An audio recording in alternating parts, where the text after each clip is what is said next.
Under the warm sun, Isabel sits alone on the porch, her small figure radiating sadness.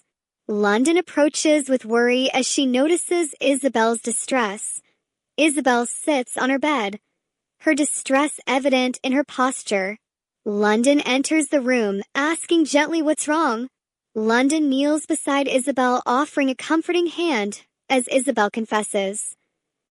"I feel so unloved, and it makes me sad." London responds gently. "God loves you." Isabel's voice trembles as she asks, "Where is God?" "Not sure where God is," London responds. "I don't know. But let's go look for him." "Okay, let's go," Isabel responds, her eyes filled with excitement. The sisters decide to go to the movies to see if God was there. They were overwhelmed by the large crowd of people. "I don't think we can find God here," says Isabel. The sister's stand showed her his shoulder, and Isabel says, "I don't feel God's presence here." But they go into the theater anyway. Isabel and London search, but all they see is the flashing screen and loud sounds. They decide to leave the movie theater. "Let's go to the park to search for God." Isabel and London stroll through a sun-drenched park surrounded by laughter of children and rustling leaves. The beauty of nature surrounds them, yet they don't feel God's presence there either. They look in the flower beds. They look in the trees. They even look up in the sky, but they see no signs of God. The laughter of children echoes through the park, yet God remains quiet. Isabel and London decide to go home and ask their parents. As Isabel and London approach their parents, their face mirroring worry and a desperate plea for answers. The parents look at them, their expression filled with concern. Isabel and London asked, "Where is God?" The parents respond with gentle conviction. "God is always with you. You just have to look with your heart." The girls remain confused. That night before bed, Isabel kneels beside her bed and says, "God, please show me where you are."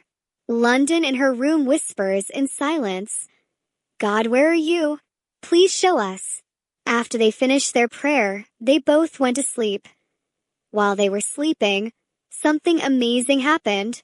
The next morning when they woke up, the house was filled with sunlight and a warm glow of serenity. London runs into Isabel's room filled with excitement. "I found him. I found God." The sisters exchanged a look of understanding blooming from their eyes. Together the sisters declared, "He's in our hearts.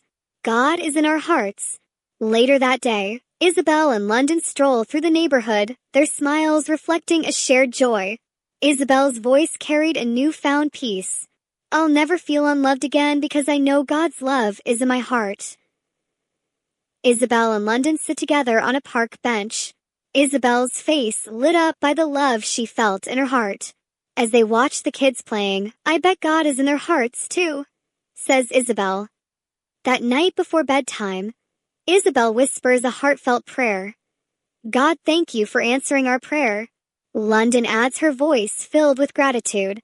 "God, we are thankful that your love lives within our hearts." That night, London drifts off to sleep, a gentle smile, grace, her lips. The next morning, Isabel and London stroll down a sun-drenched street, their laughter echoing through the air.